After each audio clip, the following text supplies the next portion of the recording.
Freestyle poem number 3 with a croaky voice and a mind that feels like it's been wrapped in a mosaic of cotton wool and those sliding squares that make up those labyrinth games that children play where you try to put a picture back together when the pieces have been irrevocably scrambled. Even in 2 dimensions, it can feel so hard, and in this Rubik's Cube of a world that we seem to be living in, infinite combinations of ways that we could believe that we need to be or not to be in any given moment are enough to turn more potential connections than there are specks of matter into the universe, into what feels like an irresolvable fucking mess. Day 6 on this island counterpoised between paradise and purgatory. Daytime and early nighttime, frothy cascades of halogenic waves of ocean water throwing endless veils of lace over my feet, flipping me head to heel in 6 dimensions and pushing fingers of coral up my nose. Sunlight slowly scrubbing skin,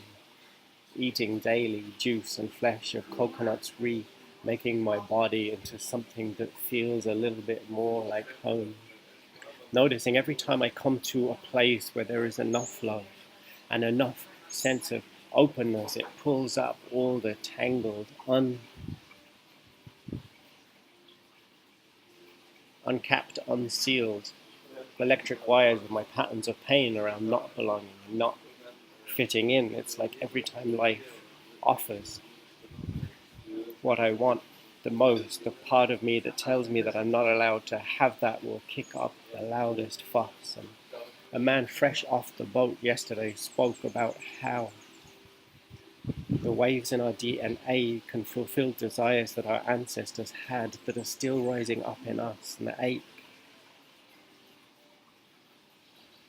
of trying to say anything even like this, when it's possible that none of it is even true. And the ache of trying to say this to you when I don't even know who you are, where you are, how far into the future or the past you may be watching this, if you ever watch it at all. To try to take a single word that's not some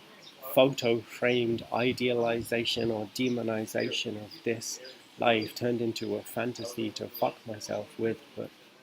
a single word that's actually bubbling up from life and sinking back into life as gracefully and generously as a tree melting back into soil or sunlight back into skin, with nothing but the wave of this desire to surf forwards on.